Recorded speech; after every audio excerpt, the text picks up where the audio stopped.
Halo semuanya, Assalamualaikum warahmatullahi wabarakatuh. Salam Pramuka, Moharoku, disiplin, santun, mandiri. Bagaimana kabarnya adik-adik hari ini? Semoga selalu sehat dan semoga selalu ceria, dan yang terpenting selalu semangat dalam menjalankan latihan rutin kepramukaan. Kembali lagi bersama Kak Andi di dalam materi pada kesempatan kali ini, dan materi yang akan kakak berikan pada hari ini adalah materi pengembaraan dan juga survival training. Pasti kalian yang suka sekali dengan alam, suka sekali dengan petualangan, suka sekali dengan perkemahan akan tertarik sekali dan ingin sekali belajar tentang materi ini.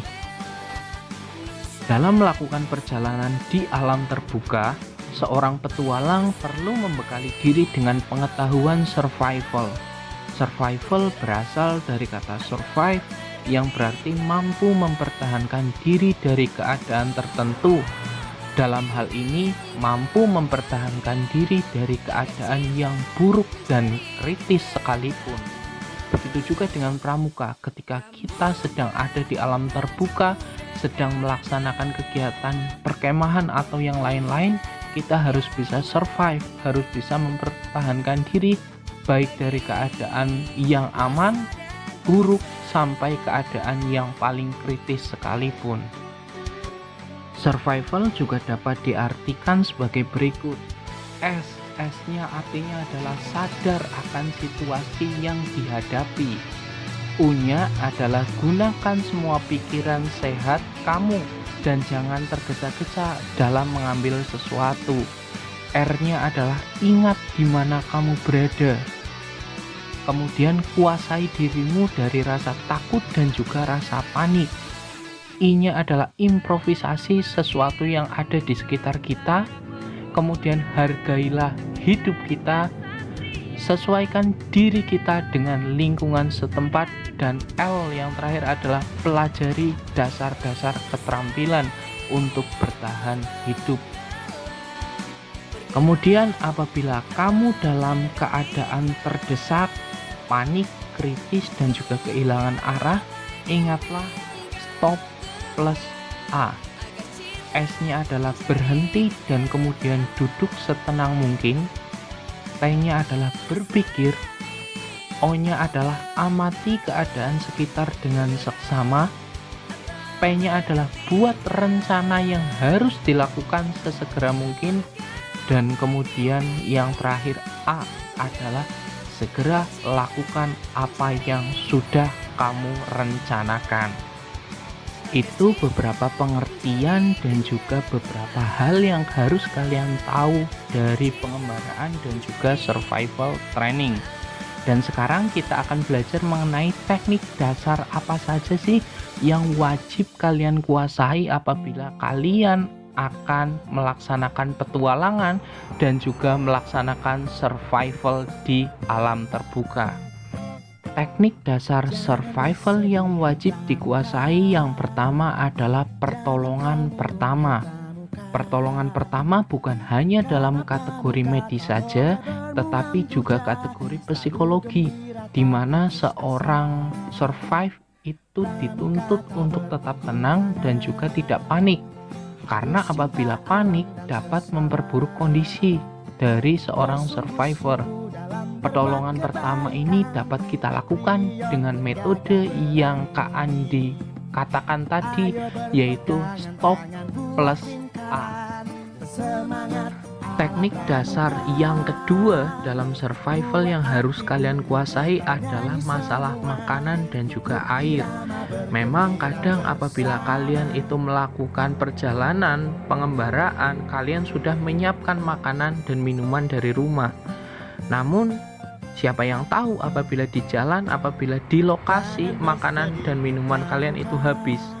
Makanan itu sudah disediakan oleh alam, banyak sekali, tinggal kalian bisa dan tahu atau tidak cara mengolahnya dan cara memilah-milahnya, mana yang bisa dimakan dan mana yang tidak bisa dimakan. Tidak hanya makanan, air juga sudah disediakan oleh alam. Tinggal kalian bisa atau tidak mencari sumber air bersih yang dapat dikonsumsi dan bagaimana cara penyulingannya. Kenapa kok Kak Andi bahas makanan dan juga air di sini? Karena makanan dan juga air merupakan elemen yang paling penting dalam kegiatan survival. Karena tidak mungkin seorang yang bersurvival itu dapat bertahan hidup tanpa adanya makanan dan juga air. Teknik dasar survival yang ketiga yang wajib kalian kuasai apabila kalian berada di alam bebas adalah shelter atau tenda. Shelter atau tenda merupakan tempat tinggal sementara yang digunakan untuk berlindung kita pada saat melakukan survival. Shelter bisa berupa tenda dan bisa dibuat dari mantel seperti bivak.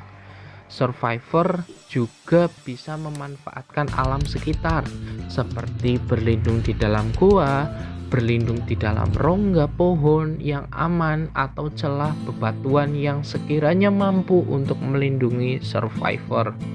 Tapi saya yakin seluruh anak-anak pramuka, seluruh adik-adik pramuka itu wajib bisa membuat dan juga membangun tendanya sendiri-sendiri. Dan karena itu merupakan teknik dasar yang wajib kalian kuasai. Teknik dasar yang terakhir yang harus kalian kuasai dalam survival adalah api dan juga sinyal atau tanda. Api merupakan salah satu elemen yang berperan penting dalam aktivitas bertahan hidup karena api berfungsi sebagai penghangat, penerangan, penghalau binatang buas, kebutuhan masak-memasak dan juga memberikan sinyal di mana keberadaan kita berada. Sinyal atau tanda itu merupakan bagian yang tidak kalah penting. Dengan adanya sinyal dapat memberikan potensi survival dapat ditemukan oleh tim penolong apabila kita tersesat dan tidak ditemukan. Karena sinyal dapat memberikan petunjuk di mana survival berada. Untuk membuat sinyal atau tanda itu bisa menggunakan api, bisa menggunakan sandi-sandi seperti sandi Morse dan juga menggunakan hal-hal lain. Nah, setelah belajar terkait dengan materi pengembaraan, materi survival training, apakah kalian sudah siap untuk melaksanakan pengembaraan, perkemahan atau survival training? Eits, tapi sabar dulu. Kita tunggu sampai COVID ini reda dan kita akan berpetualang bersama. Untuk tugas silakan kalian ceritakan pengalaman kalian dalam pengembaraan, dalam berkemah atau dalam survival training dan bisa dikirimkan ke forum Google Classroom masing-masing. Sekian, terima kasih dan salam pramuka.